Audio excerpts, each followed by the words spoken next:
בסרטון הבא יש טיפ. איך להפוך את החיים מחיים שבקושי אתה מצליח להשאיר את הראש מחוץ למים, לחיים קסומים שבהם אתה מתמלא כאדון בתוך ביתו. והטיפ הוא כדלקמן. מי שישאר עד הסוף יקבל ממתק. שנה את חייך, שני את חייך, כדי לחיות חיים של נתינה.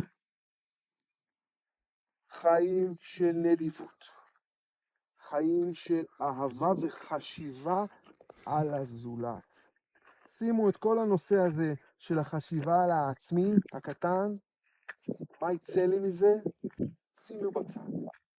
ותנו לראות איך הקוסמוס הגדול, התודעה הגדולה והחיים עצמם בפשטותם מסדרים לכם את הקלפים בצורה שלא תוכלו לדמיין אפילו כמה יפה.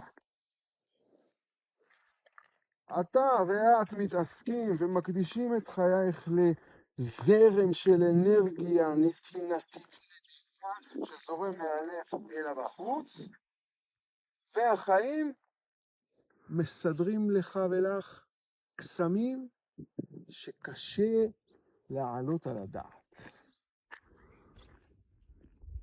ולממתק,